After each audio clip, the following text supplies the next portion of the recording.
como é que o senhor começou a dublar? Como a dublagem surgiu na sua vida? Bom, Natan, eu que agradeço você. Eu falei, inclusive, na nossa mensagem do WhatsApp, que é um orgulho para nós e um presente, né, que nós temos pessoas como você que ainda, ou seja, que admiram tanto a dublagem ao ponto de se preocuparem conosco para fazermos entrevistas e outras coisas mais, e isso só nos glorifica. Respondendo à sua pergunta, apesar de eu ter nascido do Rio, eu fui morar em Resende, no estado do Rio, aos 5 anos de idade. Meu pai era funcionário público e foi transferido para lá junto com a Academia Militar das Agulhas Negras. Aos 15 anos, eu já tinha uma voz mais ou menos timbrada.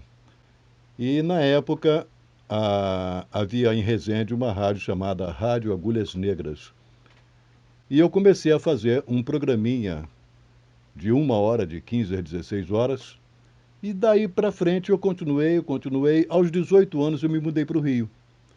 Chegando aqui no Rio, eu trouxe algumas apresentações que, na verdade, não adiantaram muito e vim trabalhar na Rádio Relógio, que na época era 24 horas, minuto a minuto, a hora certa. Trabalhávamos dois locutores em períodos de cada 4 horas.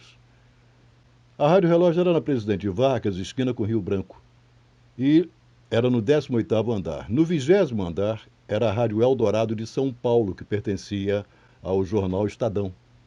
A Globo comprou e eu saía da Rádio Relógio e ia para Eldorado. Da Eldorado eu ia para a Rádio Guanabara, que era na 13 de maio, que era da Band, ou seja, da Rede Bandeirantes, não era a Band ainda. E assim eu andei por quase todas as emissoras do Rio de Janeiro. Fui para a Rádio Nacional, trabalhei na TV Tupi. Da Rádio Nacional, com Cauê Filho e Milton Rangel, eles me levaram para a dublagem. E eu comecei a fazer na Tecnissom, que era no Museu de Arte Moderna, hoje é Delarte, os primeiros, as primeiras apresentações da Disney, eu e Márcio Seixas. Nossa. Fomos nós fomos para Ebert e lá começamos, na verdade, a nossa carreira de dubladores.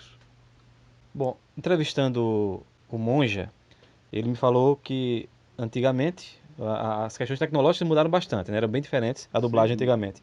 E ele me falava da história do carvão, que tinha a história de dublar com esse carvão e acabava o carvão, tinha que acabar a dublagem.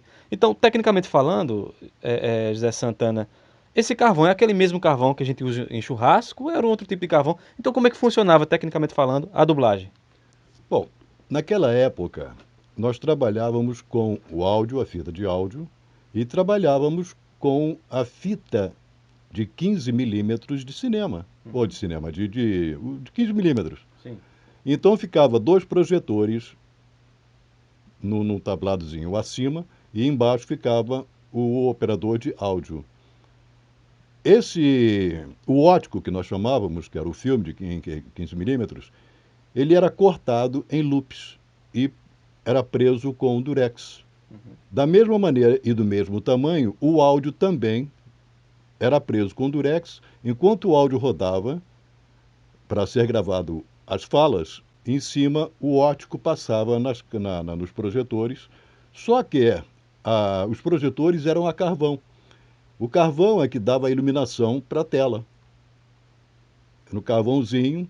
Então o que acontecia era o seguinte: todos trabalhávamos juntos na mesma bancada. Podia ser um, dois ou 10. Todos estavam na bancada trabalhando.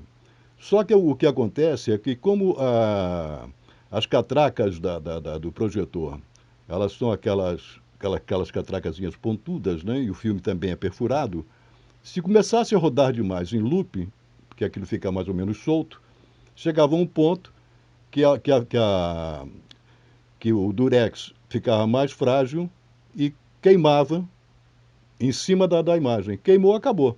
Tinha que se dublar pela imaginação, Nossa. o áudio, e tinha que ser assim. Esse era o carvão que o meu jardim se referia. Muito legal.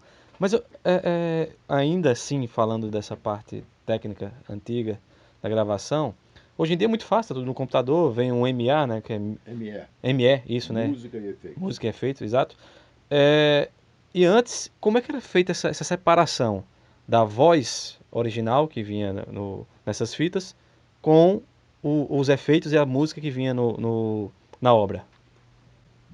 Na época, o distribuidor mandava o fitão, que era uma meia matriz, o copião que eles chamavam. Uhum. Desse copião, eram tirados as falas, né? O diretor marcava as falas, marcava, digamos, 5 loops por página. Não havia, assim, uma, uma minutagem como hoje acontece, de 20 segundos para cada loop, entendeu?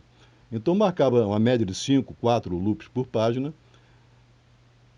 Havia um funcionário que esticava na mesa o ótico, o filme, e junto esticava também o áudio, do mesmo tamanho. Colava os dois com durex. Numerava cada um, cada fita de áudio e cada fita do ótico. Um, dois, três. O projecionista pegava isso, colocava em ordem, um, dois, três, quatro, cinco, seis, tudo com a numeração para cima.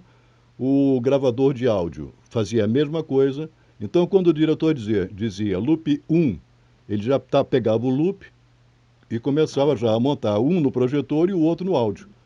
O loop 217 também já estava marcado e ele fazia a mesma coisa. E assim por diante. Muito legal. A época também se dublava todo mundo junto. Como o senhor falou, podia Sem ser dúvida. um, dois, 10, o que fosse necessário para estar no estúdio. Por conta disso, havia desavenças entre vocês, tinha problemas, ou isso era raro acontecer? Não, isso era muito raro acontecer. Até porque na minha época, quando eu comecei, nós éramos no máximo aqui no Rio 70 dubladores. 70, 80 no máximo, se fôssemos. Você imagina então, antes de mim, quantos seriam para fazer um trabalho, né, de dublagem. Sim.